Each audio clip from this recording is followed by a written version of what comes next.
आकाशवाणी रांची से प्रस्तुत है प्रादेशिक समाचार।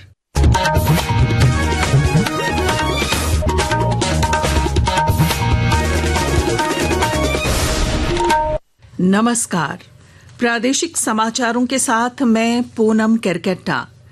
प्रधानमंत्री नरेंद्र मोदी ने कहा है कि भारत के लिए एआई को उपयोगी बनाने के उद्देश्य से सरकार मेक एआई इन इंडिया के दृष्टिकोण पर कार्य कर रही है। श्री मोदी ने कहा कि भारत विकास और सूचना प्रौद्योगिकी अपनाने वाले अग्रणी देशों में शामिल है।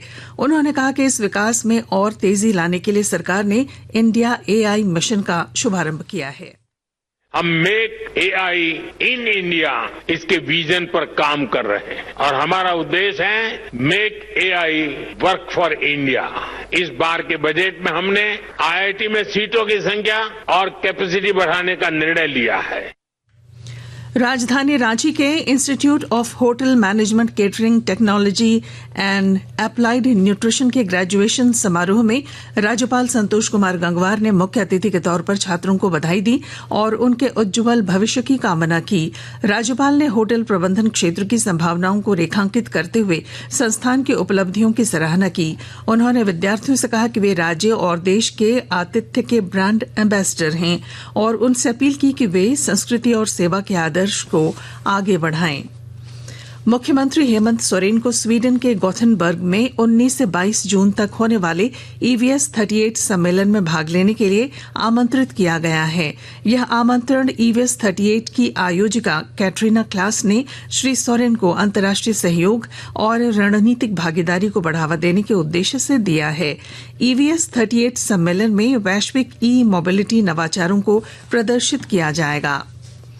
पर्व त्योहारों के दौरान ध्वनि प्रदूषण पर रोक को लेकर मुख्य न्यायाधीश MS रामचंद्र राव की अध्यक्षता वाली झारखंड हाई कोर्ट की खंडपीठ ने दायर जनहित याचिका पर सुनवाई की। अदालत ने केवल रांची जिले की रिपोर्ट मिलने और अन्य जिलों की जानकारी नहीं देने पर राज्य सरकार पर नाराजगी जताई। कोर्ट ने मौखिक रूप से कहा कि ऐसा प्रतीत होता है कि अन्य जिलों में ध्वनि प्रदूषण रोकने को लेकर कोई ठोस कार्रवाई नहीं हुई है। अदालत ने राज्य सरकार को सभी जिलों की जानकारी 6 मई तक शपथ पत्र के रूप में दाखिल करने का निर्देश दिया है। जल पखवाड़ा के तहत हजारीबाग जिले के पदमा स्थित कस्तूरबा गांधी बालिका विद्यालय में जागरूकता रैली निकाली गई।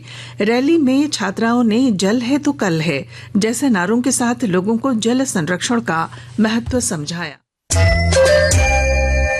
प्रादेशिक समाचार आप आकाशवाणी रांची से सुन रहे हैं। चतरा जिला कारा में जनवरी से 29 अप्रैल तक 2,964 लोगों ने कैदियों से मुलाकात की।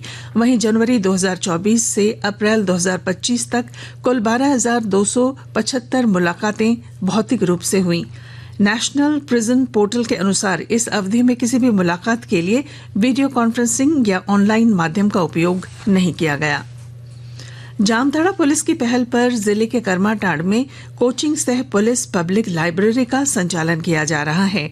विस्तृत ब्यौरा दे रहे हैं हमारे संवाददाता।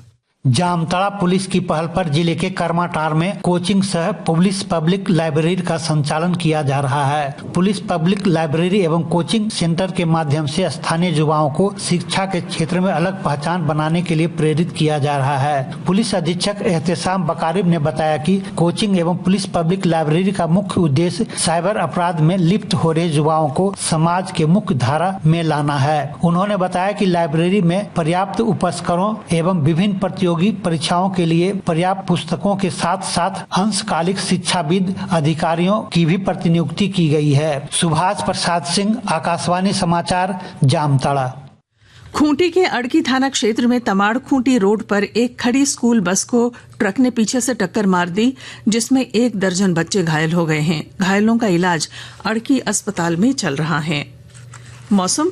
मौसम विभाग ने अगले 24 घंटों में अधिकतम तापमान में सामान्य से कम गिरावट और कुछ स्थानों पर 2 से 4 डिग्री सेल्सियस तक वृद्धि की संभावना जताई है। पिछले 24 घंटों में झारखंड के कई हिस्सों में गरज और चमक के साथ मध्यम से भारी वर्षा दर्ज की गई। क्रिकेट महिलाओं की त्रिकोणीय क्रिकेट श्रृंखला में कोलंबो के आर प्रेमदासा स्टेडियम में भारत और दक्षिण अफ्रीका के बीच मैच जारी है। पहले बल्लेबाजी करते हुए भारत की खिलाड़ियों ने निर्धारित 50 ओवर में 6 विकेट के नुकसान पर 276 रन बनाए। इस निर्णायक त्रिकोणीय मुकाबले में भारत ने दक्षिण अफ्रीका को एक चुनौतीपूर्ण लक्ष्य दिया है।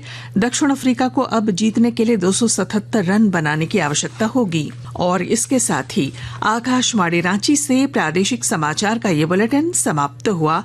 अगला प्रादेशिक मुख्य समाचार शाम 4 बजे प्रसारित किया जाएगा। नमस्कार।